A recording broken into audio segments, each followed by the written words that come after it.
Welcome back to our channel. Today we embark on a thought-provoking journey as we explore the future of Israel. In Romans 11:26, it is plainly stated all Israel will be saved in the end times. But what does this mean? Is the term Israel literal or figurative? And what implications does it have for the church and the Jewish people?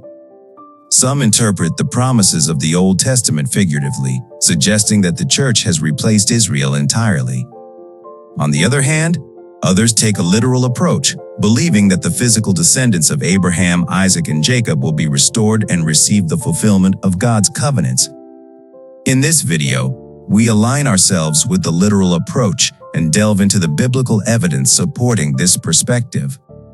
We'll explore the distinction between Israel and the church, as highlighted in Romans 11:16-24, where the natural branches represent the Jews and the wild branches symbolize the Gentiles.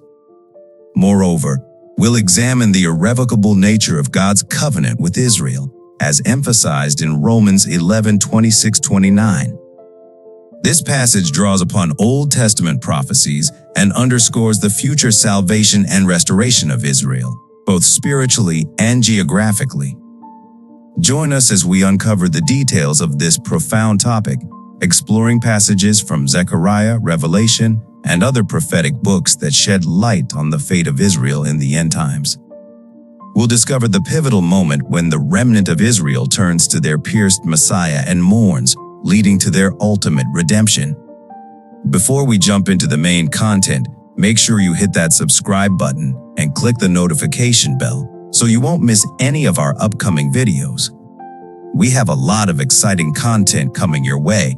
Now, let's get ready for an enlightening discussion that will challenge your understanding and deepen your appreciation for God's faithfulness to His chosen people. Let's begin! Romans 11:26 plainly says, all Israel will be saved. The question that arises is, what is meant by Israel? Is the future Israel literal or figurative? That is, referring to the ethnic Jews or referring to the church? Those who take a literal approach to the promises of the Old Testament believe that the physical descendants of Abraham, Isaac, and Jacob will be restored to a right relationship with God and receive the fulfillment of the covenants.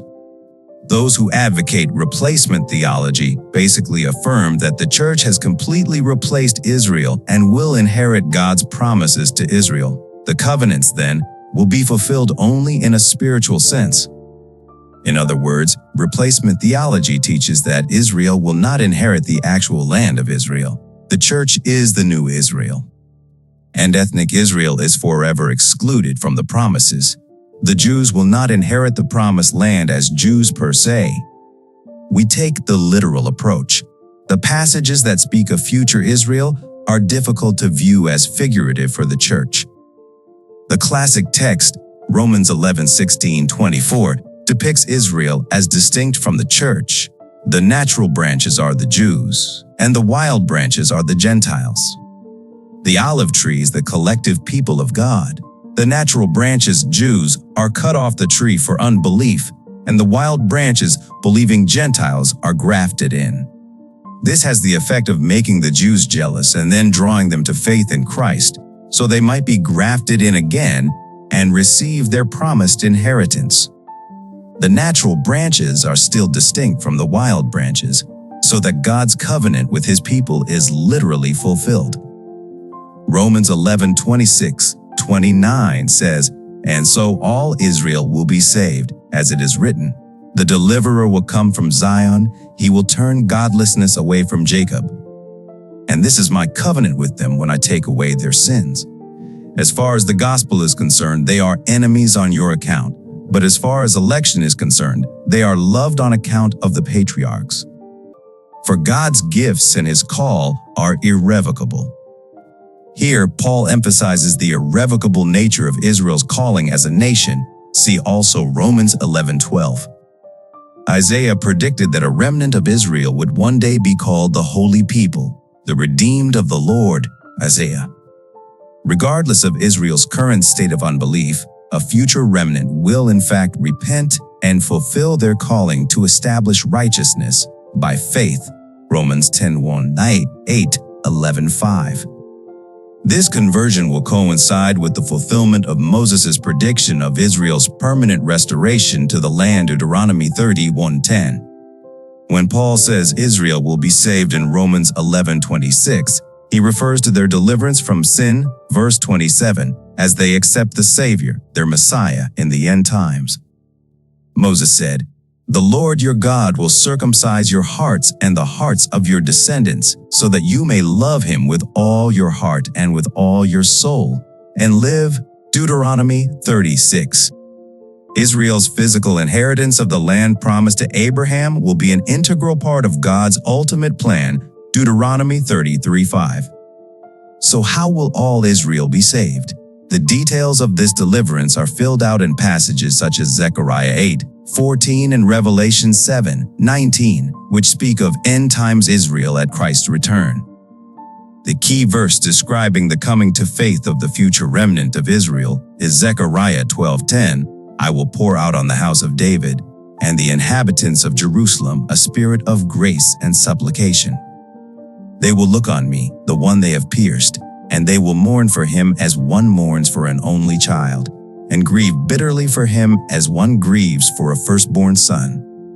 This occurs at the end of the tribulation, prophesied in Daniel 9:24-27.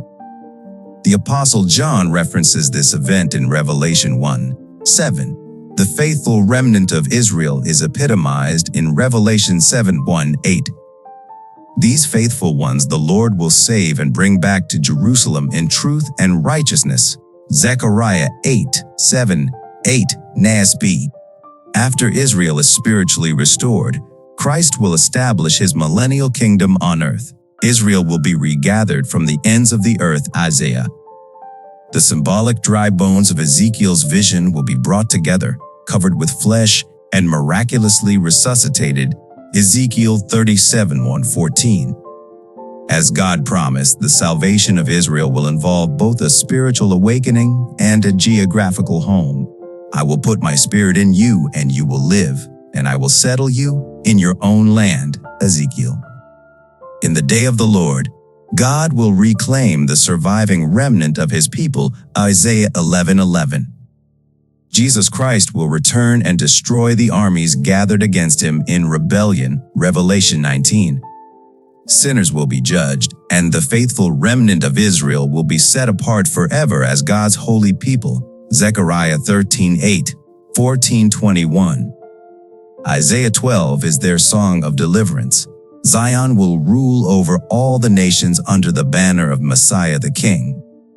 Thank you for watching. We hope you have gained insights into the Bible through this discussion. Please consider subscribing and clicking on the notification icon for future updates. Stay tuned for more episodes where we delve into critical issues found in the Bible.